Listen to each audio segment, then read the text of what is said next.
Chapter 23. The Pale Mist. In the autumn, when the swamp did grow restless and the old things beneath the peat began to stir with greater frequency, the ghost warden Kalen went out upon his appointed rounds through the marshlands. He had walked these paths for 2 seasons now, learning the swamp's moods as a shepherd learns the moods of highland weather, not fully understanding them, but reading the signs well enough to stay alive. He knew which paths were safe and which were merely less dangerous. He knew the sounds the reeds made where nothing was wrong and the different sounds they made when something was. On this grey autumn morning, moving through the eastern channels with his kit and his notes, he became aware that the swamp was behaving in a way he had not seen before. The ghost's round.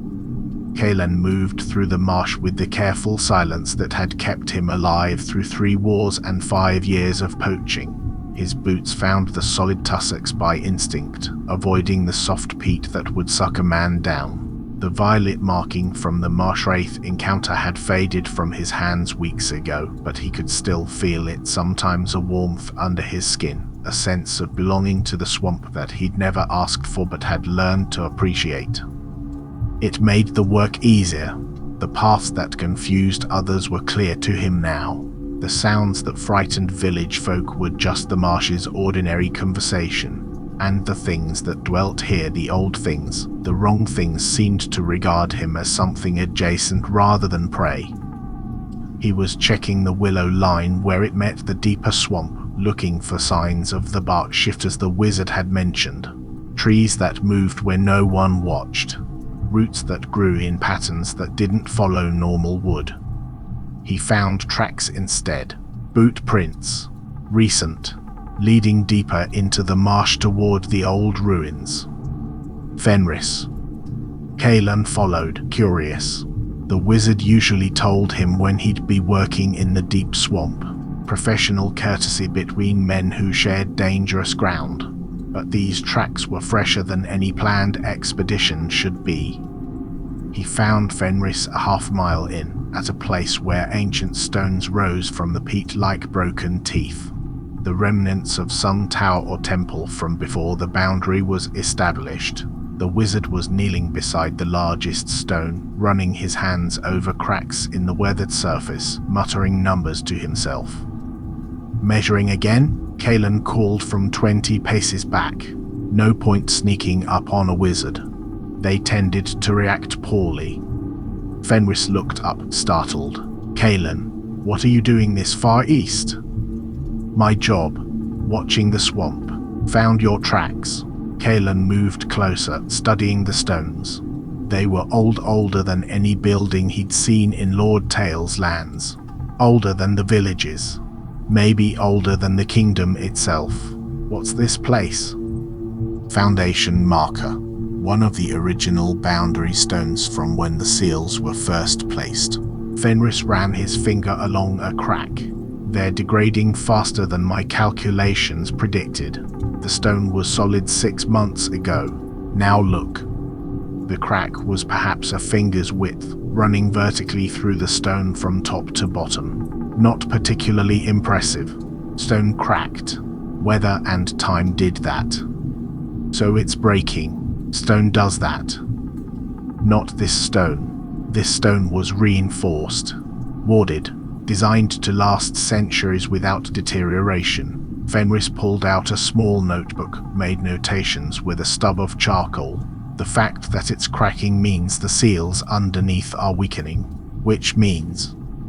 He stopped mid-sentence. His head tilted, like a dog hearing something in the distance. Then his whole body went rigid. Kalen's hand went to his knife on instinct. What? Fenris didn't answer.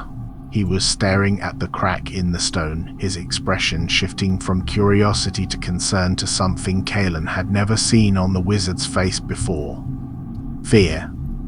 Pure, absolute, unfiltered terror. "No," Fenris whispered. "No, not here. Not yet. It's too soon." White mist began seeping from the crack. Not billowing, not pouring, just seeping, slowly, like morning fog rising from cold water. It was pale, nearly translucent, and it moved wrong, not drifting with the wind, moving deliberately, like something alive feeling its way into a new space. Fenris stood so fast he nearly fell. "Leave everything," he said, his voice sharp and high. "Leave it and IUN. It's just fog." "It's not fog. Run. Now." Kalen had survived 3 wars by trusting his instincts and knowing when to listen to men who knew things he didn't. The wizard knew this swamp, knew its dangers, and the wizard was terrified. He ran. The flight. Fenris was already 10 paces ahead, moving through the swamp with a speed that seemed impossible for a man his age.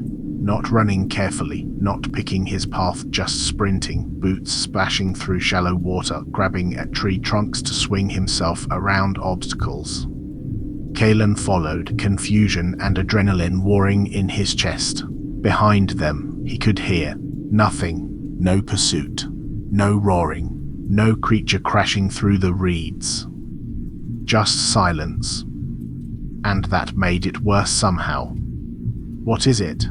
he shouted at Fenris's back. "Old air. Don't breathe deep. Cover your mouth."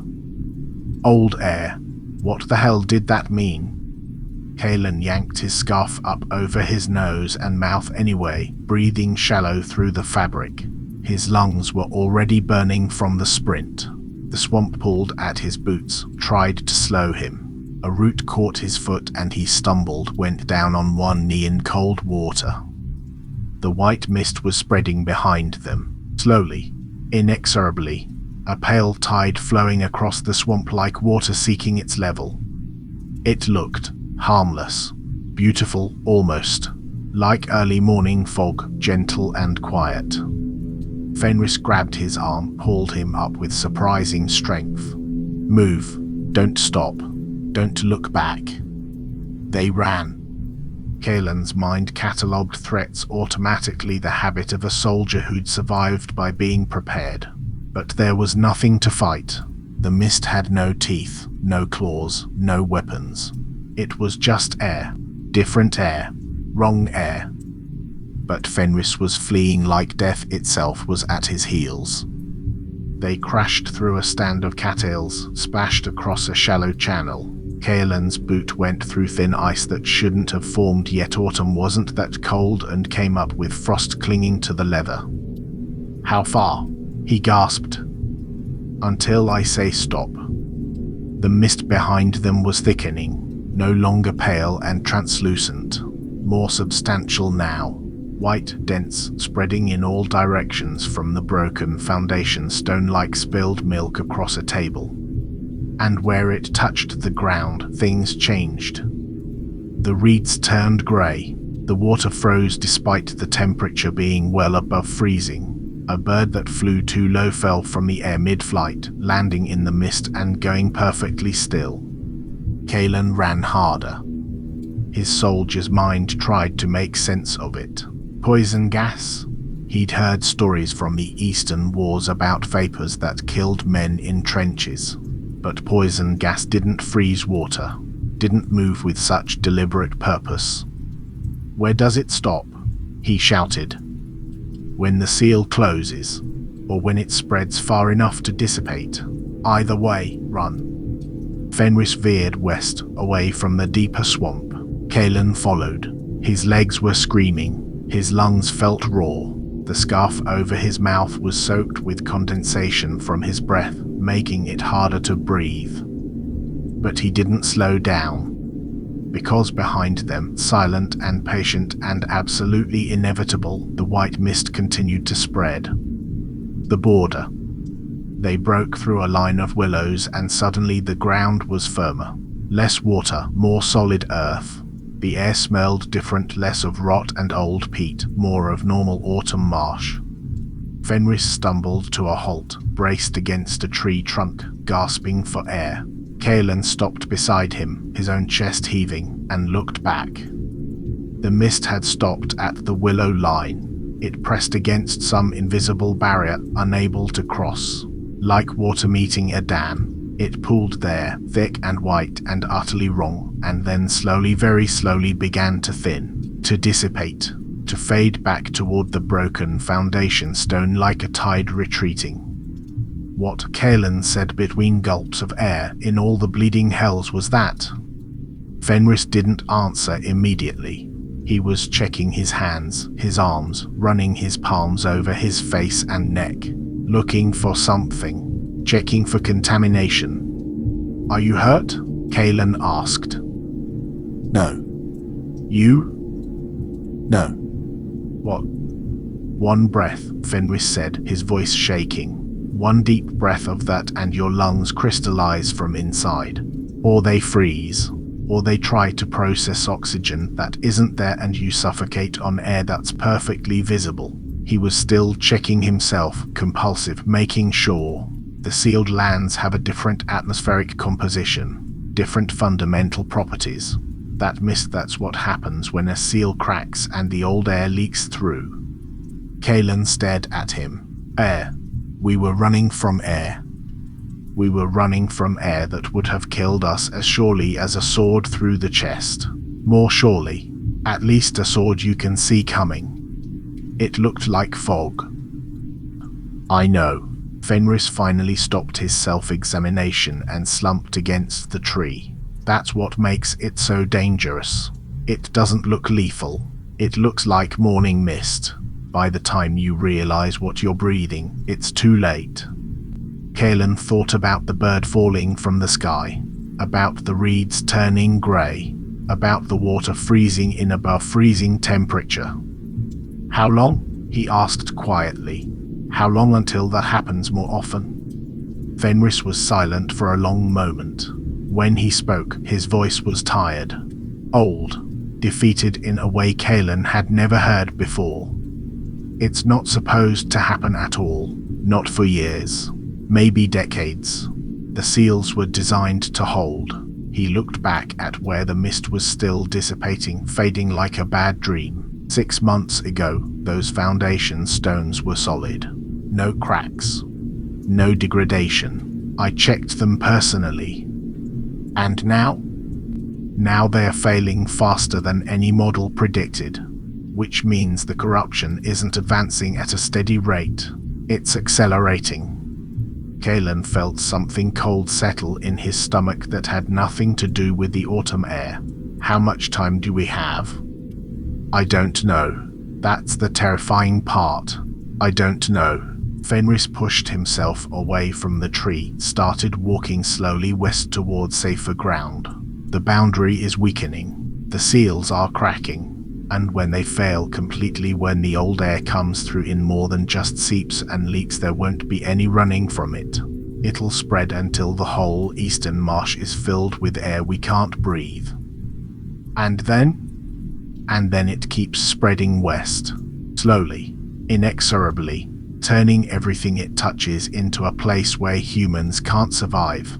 Fenris's voice was matter-of-fact, clinical. The voice of someone reporting observed data rather than the end of the world. That's what the boundary was supposed to prevent. That's what the seals were supposed to contain. And they're failing.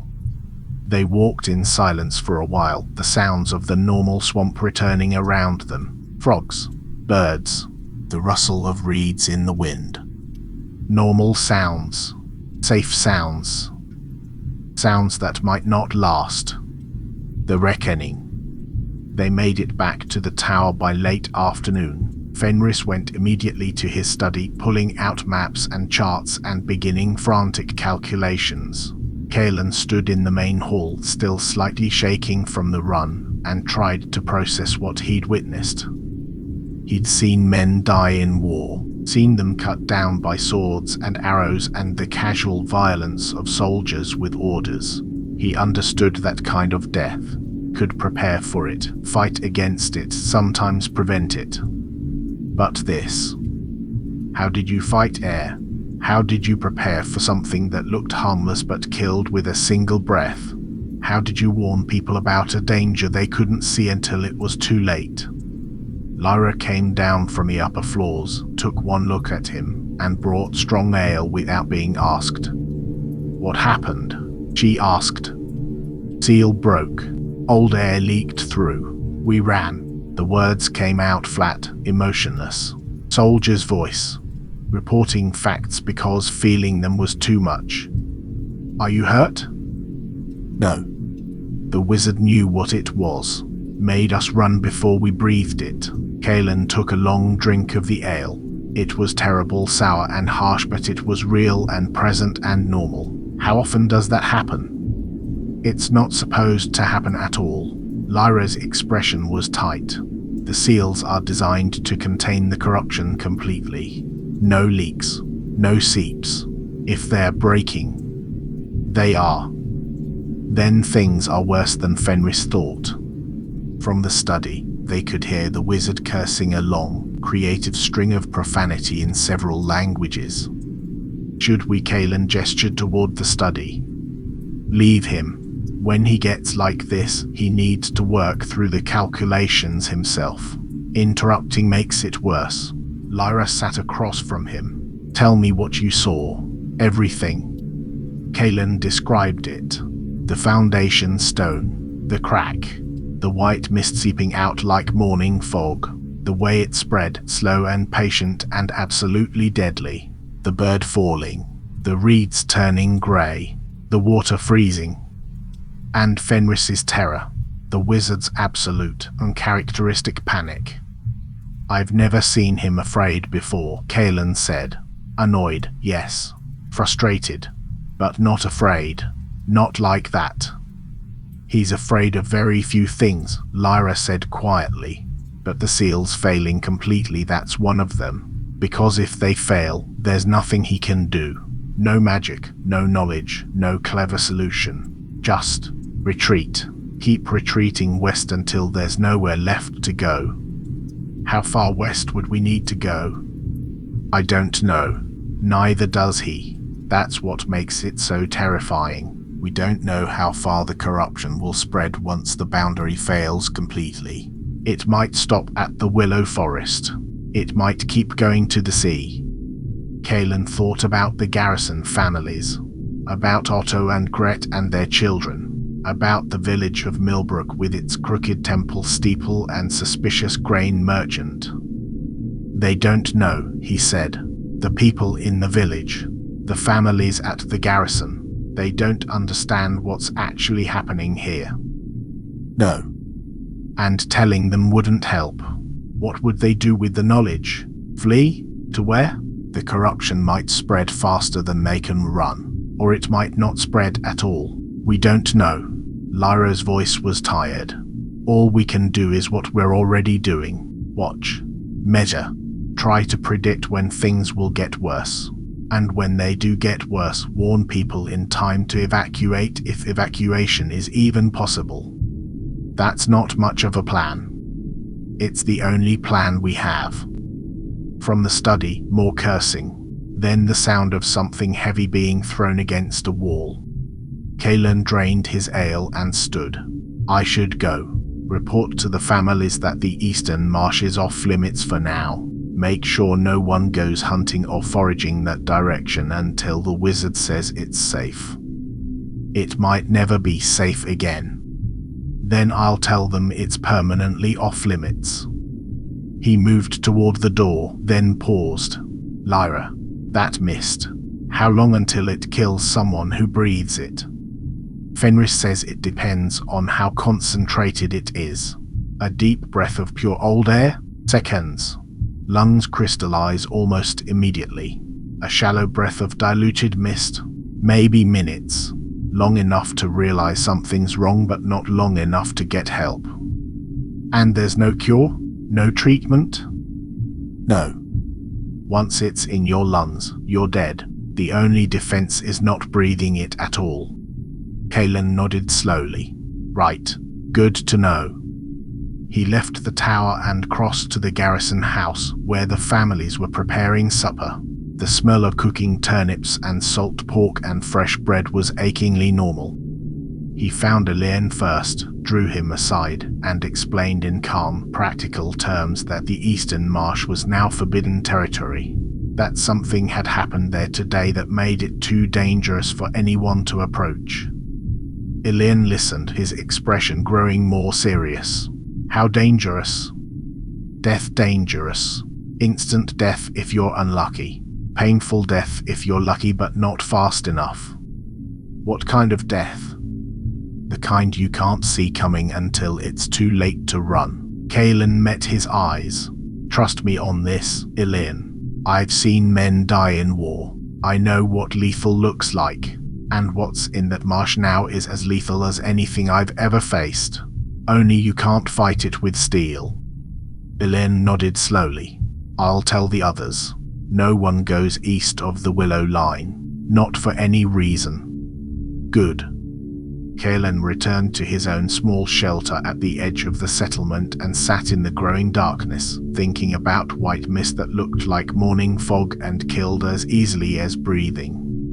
He settled in for the night, knife within easy reach out of habit, and wondered how long it would be before the next seal broke, and whether next time the warning would come soon enough to run.